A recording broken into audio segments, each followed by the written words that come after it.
So now without wasting any time चलिए आते हैं इस कहानी की मेन स्टोरी लाइन की तरफ, जहां हमें दिखाया जाता है कहानी का वो वक्त जब 30 सालों के लिए जेनेट वैन डाइन एक मिशन के चलते अपने आप को इतना छोटा बना लेती है कि सीधा क्वांटम रियल में पहुंच जाती है। और यहाँ उसके सामने कुछ ऐसे क्रीचर्स आते हैं जो कि उसने और हमने पहले जिंदगी में कभी नहीं देखे थे। हालांकि कुछ को तो वो निपटा देती है, मगर एक वक्त ऐसा आता है जब उस पर वो भारी पड़ने लगते हैं। लेकिन तभी एक शख्स आकर उसकी मदद करता है और वो होता है कैंग द कॉन्करर, जिसके बाद सीन ही कट हो जाता है और हमें दिखाया जाता है स्कॉटलैंड, जो कि प्रेजेंट टाइम में बीइंग अ सुपर हीरो पूरे शहर के अंदर फेमस हो चुका था। लोग उसके ऑटोग्राफ्स लेते थे, फोटोग्राफ्स खिंचवाते थे, इसी के साथ साथ कुछ भी खरीदारी पर उसका बिल फ्री कर दिया करते थे। और जिस जगह पर स्कॉट पहले काम किया करता था वहां पर भी उसकी फोटो लगा दी जाती है। वहीं दूसरी तरफ हम देख पाते हैं होप वैन डाइन को, जो कि इस वक्त अपनी रिसर्च कर रही थी पिम पार्टिकल्स पर, ताकि उस पर और ज्यादा रिसर्च करके देशों दुनिया को और ज्यादा आगे बढ़ाया जा सके। वहीं आ जाता है स्कॉट लैंग और ये दोनों बियर पीने के लिए शहर के सबसे बड़े ब्रिज के सबसे ऊपर जाकर बैठकर अपना टाइम स्पेंड करते हैं। वाह, लाइफ हो तो ऐसी। इसी के साथ साथ स्कॉट लैंग ने अपनी एक बुक भी पब्लिश करी थी जिसका नाम होता है look out for the little guy, और वो यहाँ अपने सामने बैठी ऑडियंस के सामने अपनी ही बुक को रीड करके बता रहा था। उसके फोन पर कॉल आता है पुलिस स्टेशन से, और जब स्कॉट और होप पुलिस स्टेशन पहुंचते हैं तो वहां इन्हें पता चलता है कि इनकी बेटी केसी पुलिस वालों के साथ लफड़ा कर रही थी और इसी वजह से उसे जेल में डाल दिया गया था। और जाते जाते वो पुलिस वालों को उनकी बड़ी कार का छोटा रूप भी पकड़ा कर जाती है कि जाओ एंजॉय करो। इस बात से स्कॉट को बुरा लगता है क्योंकि वो नहीं चाहता कि उसकी बेटी बुरे रास्तों पर जाए। उसके फादर ने बीइंग एवेंजर पूरी दुनिया को बचाया, जबकि केसी छोटी मोटी गुंडागर्दी करके पुलिस थाने में पकड़ी जा रही थी। यहाँ इस सीन में हम एक बाप और एक बेटी के बीच का कॉन्वर्सेशन और इसी के साथ उनके 5 साल जो कि ब्लिप में बीत गए थे उन मोमेंट्स के बारे में बातचीत होती देख पाते हैं। जिसके बाद ये सभी हैंक के घर पर पहुंचते हैं, मतलब स्कॉट के ससुर जी। यहाँ ये सभी बैठकर आपस में लंच कर रहे थे। स्कॉट का कहना था कि पिम पार्टिकल का यूज करना बहुत ही ज्यादा खतरनाक हो सकता है और बाय चांस अगर ये टेक्नोलॉजी किसी और को मिल गई तो वो शख्स इनका गलत यूज भी कर सकता है। बातों ही बातों में जेनेट और हैंक केसी का साथ निभाने लगते हैं और स्कॉट से कहते हैं कि छोटी बच्ची है और वैसे भी उसने उन लोगों की मदद करी जो कि ब्लिप के 5 सालों बाद जब अपने घर आए थे तो उनके पास रहने के लिए भी जगह नहीं थी। अब वो रोड पर नहीं रहेंगे तो कहाँ रहेंगे, और अगर पुलिस वाले उन्हें हटा देंगे तो आखिर वो लोग जाएंगे कहाँ। और ऐसा केसी ने दूसरी बार किया था। इसका मतलब वो पहले भी एक बार जेल जा चुकी थी, जिस पर स्कॉट का कहना था कि मैं तुम्हें लोगों की मदद करने से मना नहीं कर रहा हूँ, मगर उनकी मदद करने का दूसरा जरिया भी है। मैं तो बस ये चाहता हूँ कि तुम किसी के फटे में टांग ना अड़ाओ, इसीलिए इन मामलों से दूर रहना ही बेहतर है। वही होप अपनी मॉम जेनेट को पूछती है कि आखिर वो 30 साल जो कि आपने क्वांटम रियल में बिताए वहां हुआ क्या था आपके साथ, मगर जेनेट उन चीजों को बताने में काफी ज्यादा हिचकिचा रही थी। उसी बीच टॉपिक को चेंज करते हुए हैंक बताते हैं कि उन्होंने अपनी एक नई क्रिएशन करी है जो कि थी एंट सिविलाइजेशन, जहां पर एंट्स खुद ब खुद न्यूरो टेक्नोलॉजी का यूज करते हुए अपने ही रहने की जगह को और ज्यादा एडवांस बना लेती है और इसी के साथ उनका कम्युनिकेशन भी स्ट्रॉन्ग हो चुका था। जिस पर केसी बताती है कि उसने भी क्वांटम रियल पर रिसर्च करी है। अब अगर इस क्वांटम रियल को साफ भाषा में समझाऊं तो जिस तरीके से हमारी दुनिया एक अलग टाइम और स्पेस के साथ चलती है जो कि एक अलग डायमेंशन भी है, उसी के साथ अगर डायमेंशन चेंज हो जाए तो वहां का समय और स्पेस अलग तरीके से काम करेगा। इस डायमेंशन पर जितनी ज्यादा खोज करी जाए कम है, तो क्यों ना वहां पर जाए बिना ही सिर्फ एक मैप के थ्रू अगर हम यहाँ बैठे बैठे उस पर अपनी रिसर्च कर पाए तो कैसा रहेगा। तो सभी लोगों का कहना था कि हाँ ये तो बड़ी ही अच्छी बात है क्योंकि हमें वहां पर छोटा होकर जाना भी नहीं पड़ेगा और इसी के साथ हमें जानने को बहुत कुछ मिलेगा कि वहां पर किस प्लेस पर टाइम कैसे रिएक्ट करता है। क्योंकि जब जेनेट वहां पर गई तो 30 साल वहीं फंसी रही, उसकी एज भी बढ़ गई, लेकिन जब स्कॉट वहां पर गया 5 साल तो उसकी एज बढ़ी ही नहीं। ऐसा लगा मानो कि वो सिर्फ कुछ सेकंड्स में ही वापस आ चुका था। इस डिवाइस को चालू करते ही यहाँ से कुछ सिग्नल्स क्वांटम रियल में जाते हैं। तो जेनेट पूछती है कि काम कैसे करता है, जिस पर केसी बताती है कि ट्रांसमीटर की तरह काम करता है। हम पहले सिग्नल यहाँ से भेजते हैं, वहां जाकर ये डेटा प्रोसेस होता है और फिर वहां से रिप्लाई आता है। जिस पर जेनेट इस मशीन को हैंड टू हैंड बंद कर देने के बारे में कहती है क्योंकि वो नहीं चाहती कि वहां जो शख्स है उसे इस दुनिया की कोई भी इंफॉर्मेशन मिले। लेकिन जब तक ये उस मशीन को बंद कर पाते उनका मैसेज क्वांटम रियल में जा चुका था। और फिर क्या होना था, फिर तो पूरी की पूरी डिवाइस हिलने लगती है, उसके अंदर से रोशनी आती है और वो एक मैग्नेट की तरह हर चीज को अपने अंदर खींचने लगती है और इसी के अंदर ये चारों भी फंस जाते हैं। और काफी देर तक क्वांटम रियल में गिरने के बाद में इन सभी की लोकेशन अलग अलग हो जाती है, जहाँ एक तरफ केसी और स्कॉट होते हैं वहीं दूसरी ओर जेनेट, हैंक और होप होते हैं। ये सभी अपना रास्ता भटक चुके थे। इसी बीच जब स्कॉट अपनी बाकी बची फैमिली को ढूंढने के लिए आगे बढ़ता है तो वहाँ वहीं की सिविलाइजेशन यानी कि जिसे क्वांटम सिविलाइजेशन भी कहा जाता है उनके पीछे पड़ जाती है और इन दोनों को ही कैद कर लिया जाता है। वहीं जेनेट जो कि यहाँ पर अपने 30 साल बिता चुकी थी, उसे पता था कि कब किस वक्त क्या और कैसे करना है, इसीलिए वो हर मुसीबत से हैंक और होप को बचा रही थी। अब मदद मांगने के लिए चलते चलते एक रेगिस्तान जैसे प्लेस पर पहुंच जाते हैं जहाँ के लीडर आकर इन पर हमला करने ही वाला होता है। तभी जेनेट उसी का चाकू लेकर उसका हाथ काट देती है, मगर उस क्रीचर की बनावट कुछ ऐसी थी जो कि वापस अपने हाथ को उगाकर उसमें से चाकू निकालकर अगेन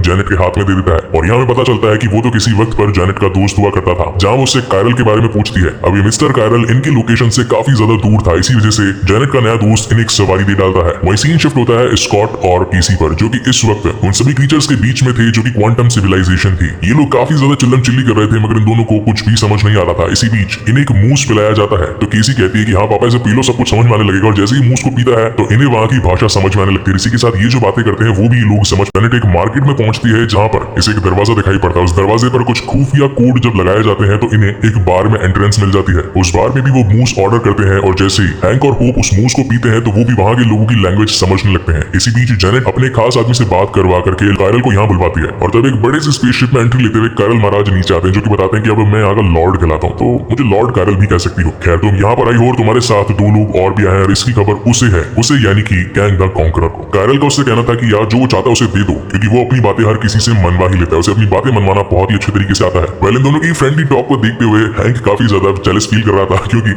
उसकी बीवी 30 सालों तक गायब थी। तो खैर यहाँ पर कहानी के कुछ फनी मोमेंट्स थे। जेनेट इस बात को जानती थी कि जो कैंग द कॉन्करर को चाहिए अगर उसे वो मिल गया तो पूरी दुनिया खतरे में पड़ जाएगी, इसी के साथ साथ मेरा परिवार भी। इसीलिए वो लॉर्ड कार्ल के साथ न जाते हुए वहीं उसकी टीम पर हमला कर देती है और कैसे तैसे बच करके वहां से निकलने की कोशिश करती है। इस बीच हैंक के हाथ में उन्हीं का एक स्पेसशिप लग जाता है, जिसे कि बाइक की तरह चलाया जाता है, वो भी जेली में हाथ वाथ डाल करके, पता नहीं कैसे चलता था, लेकिन बंदे ने चला दिया उसे। यहाँ सीन शिफ्ट होता है क्वांटम सिविलाइजेशन में, जहाँ पर उन गुंडों की लीडर जेंटोरा उनके सामने आती है। उसका एक फ्रेंड भी था जो कि दिमाग पढ़ सकता था। तो स्कॉट कहता है कि हमें तुमसे कोई मतलब नहीं है, हम यहाँ पर लड़ाई झगड़ा करने नहीं आए हैं, हमें तो वापस अपने घर जाना है। जिस पर जेंटोरा का कहना था कि अगर तुम यहाँ तक आ चुके हो तो उसे तो खबर चल ही चुकी होगी, उसने वैसे भी हम लोगों पर कई सारे अत्याचार किए हैं, इसीलिए बेहतर होगा कि तुम लोगों को यहाँ से दूर कर दिया जाए, क्योंकि अगर उसे फिर से हमारी लोकेशन का पता चल जाएगा तो वो हम में से अगेन बहुत सारे लोगों को जान से मार देगा। और बस जेंटोरा का इतना कहना ही था कि तभी एक दूसरा दुश्मन आकर इन पर हमला कर देता है, जिसका नाम था mechanized organized design only for killing, यानी कि मॉडॉक। और ये भाई साहब होते फर्स्ट मूवी से डैरन क्रॉफ्ट, वही शख्स जो कि येलो जैकेट बनकर आया था, जिसने हैंक पिंग की टेक्नोलॉजी को चुराने की कोशिश करी थी और स्कॉट लैंग का सामना भी किया था। खैर अब उसके पास में ज्यादा पावर्स आ चुकी थी और वो ज्यादा एडवांस भी हो चुका था, क्योंकि कैंग द कॉन्करर ने उसके पूरे शरीर को ही बदल दिया था। वही सीन शिफ्ट होता है जेनेट पर, जो कि रास्ते में जाते वक्त हैंक को अपनी सच्चाई बताती है कि उन 30 सालों में जब वो यहाँ फंसी हुई थी तो एक बार उसने कैंग की जान बचाई थी। उसका स्पेसशिप यहाँ आकर गिर चुका था और वो खराब हो चुका था। उसके अंदर एक क्रिस्टल ऑर्ब था जो कि न्यूरोकाइनेटिक पावर से चलता था। ये दोनों काफी सालों तक मेहनत करते हैं उस न्यूरोकाइनेटिक पावर को रिचार्ज करने की, ताकि अगर वो कोर रिचार्ज हो गया तो अपने स्पेसशिप में बैठकर कैंग यहाँ से निकल सकता था। जेनेट का कहना था कि कई साल उसने यहाँ पर वेस्ट कर दिए, उसने छोटी बेटी होप को देखा ही नहीं। जिस पर कैंग का कहना था कि अगर मेरी मशीन रिपेयर हो गई तो मैं तुम्हें तुम्हारी वक्त में वापस भेज दूंगा, जहाँ पर तुम अपने बीते लम्हों को फिर से बिता सकती हो। जिससे सुनकर जेनेट काफी खुश हो जाती है और उसकी पूरी दिल से हेल्प करने में लग जाती है। और एक मोमेंट ऐसा आता है जब ये उस क्रिस्टल ऑर्ब को रिचार्ज कर देते हैं, जिसके अंदर न्यूरोकाइनेटिक पावर थी। कैंग के इस स्पेसशिप में कोई भी कंट्रोल्स नहीं थे, क्योंकि ये शिप उसके दिमाग से चलता था। और जैसे ही जेनेट उस डिवाइस को छूती है तो वो कैंग की यादों को देख पाती है, जहाँ पर कैंग ने कैसे बाकी यूनिवर्सेस को तबाह कर दिया, और हो सकता है कि उसका अगला निशाना पृथ्वी ही हो। इस वजह से जेनेट घबरा जाती है और उसके इस डिवाइस में से उस क्रिस्टल ऑर्ब को निकाल देती है। कैंग को बहुत ज्यादा गुस्सा आ जाता है और वो अपने उस डिवाइस यानी कि क्रिस्टल ऑर्ब को वापस पाने की कोशिश करता है, लेकिन वो कहीं बाकी यूनिवर्सेस को तबाह ना कर दे, इसीलिए जेनेट अपने पिम पार्टिकल्स का यूज करके उसके कोर को बहुत ही ज्यादा बड़ा कर देती है और फिर उससे बचने के लिए पूरे क्वांटम रियल में इधर उधर छिपती फिरती है। यहाँ सीन शिफ्ट होता है स्कॉट और टीसी पर, जिसे मिलने के लिए अब खुद कैंग आया था। वो बताता है कि उसने अपने कई साल इस क्वांटम रियल में ही वेस्ट कर दिए, उसका यहाँ से निकलना बहुत ही ज्यादा इंपॉर्टेंट है। उसके दुश्मनों ने उसे यहाँ फेंक दिया, जो कि थे उसके खुद ही के वेरिएंट्स, और वो उससे डरते भी थे। इतने साल यहाँ रहने के बाद में कैंग ने अपनी इस सजा को ही अपनी सल्तनत बना दिया। उसने अपनी पावर्स को यहाँ के लोगों में बांटा और फिर एक बड़ी सिविलाइजेशन तैयार करी, जिसे कि ब्लू ग्रुप भी कहा जाता है। इस क्वांटम रियल्म से बाहर निकलने के लिए उसे अपने कोर को वापस पाना था, जो कि इस वक्त साइज में बहुत ही ज्यादा बड़ा था और उसे छोटा किया जा सकता था सिर्फ और सिर्फ पिम पार्टिकल की मदद से। हालांकि जेनेट तो उसकी पकड़ से बाहर जा चुकी थी, मगर जब किसी ने क्वांटम रियल में कुछ मैसेजेस भेजे तो मॉडॉक ने उसे डिटेक्ट कर लिया और कैंग द कॉन्करर के वापस से यूनिवर्स में आने की चाहत और बढ़ गई। इसी वजह से उसने इन्हें कैद करवा लिया। अगर कॉन्करर शब्द को थोड़ा सा एक्सप्लेन करूं तो ये होता है वो विजेता जो कि दूसरे देशों दुनिया पर जीत हासिल करता है, और कई सारी यूनिवर्सेस को क्रिएट और डिस्ट्रॉय कर देने के बाद में उसे ये नाम मिला कैंग, यानी कि पूरा मिलकर कैंग द कॉन्करर। वेल उसका स्कॉट से कहना था कि अगर तुम अपनी बेटी को जिंदा देखना चाहते हो तो मुझे पिम पार्टिकल से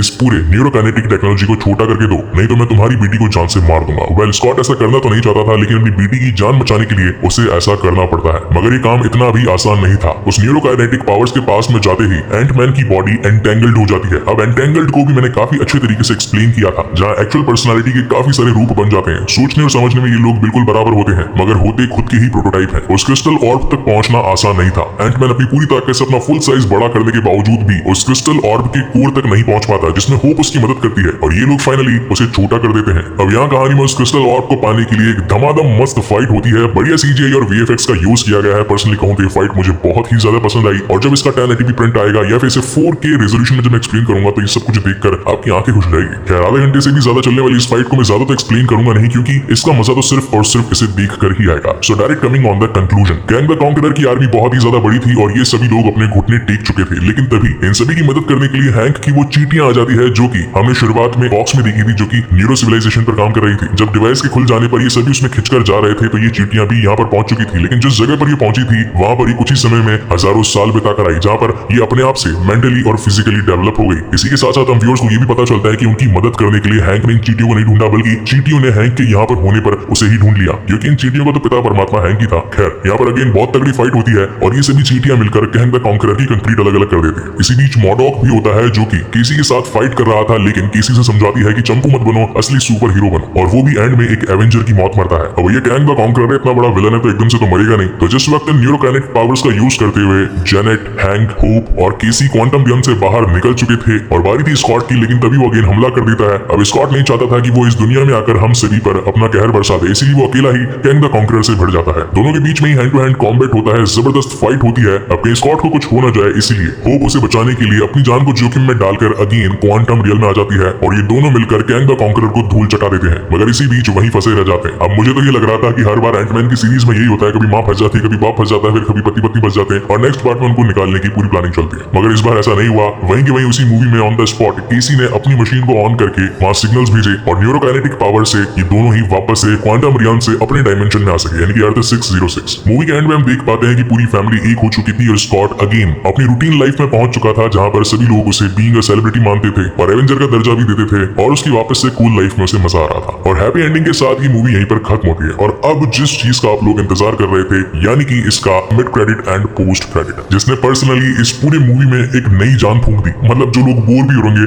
इसे देख लेने के बाद में तो उनका दिमाग खुल गया और जाते जाते कुछ तो उन्हें स्पेशल मिला होगा। तो वो ये था कि मिड क्रेडिट सीन में हम देख पाते हैं कैंग द कॉन्करर के अलग अलग वेरिएंट्स जो कि अलग अलग डायमेंशंस में रहते थे और उनके यूनिवर्सेस कहीं तबाह ना हो जाए, इसीलिए उन्होंने कैंग को क्वांटम रियल में ही फंसा दिया था। लेकिन उनके सामने अब सबसे बड़ी चुनौती ये थी कि इस एंट फैमिली के सामने मल्टीवर्स का कांसेप्ट क्लियर हो चुका था और अब कहीं उन्हीं के वेरिएंट्स पर खतरा ना आ जाए, इसलिए ये सब लोग अब मिलकर इस एंट फैमिली को खत्म करें। तो ये तो था मिड क्रेडिट सीन और अब आते हैं पोस्ट क्रेडिट सीन में, जहां हम देख पाते हैं लोकी और मोरबियस को जो कि इस वक्त एक शो एंजॉय कर रहे थे और वहां इन्हें दिखाई पड़ता है कैंग द कॉन्करर का एक वेरिएंट, यानी कि अगेन TVA की शुरुआत होगी और फिर लोकी हमारे सामने आएगा सीजन 2 को लेकर के। सो ये था गाइस इस मूवी का एक एक्सप्लेनेशन। आई होप कि आपको ये वीडियो पसंद आया हो और अगर पसंद आया हो तो इसे लाइक, कमेंट और शेयर जरूर कीजिएगा और अगर पहली बार इस चैनल पर आए हैं तो इसे सब्सक्राइब जरूर कीजिएगा।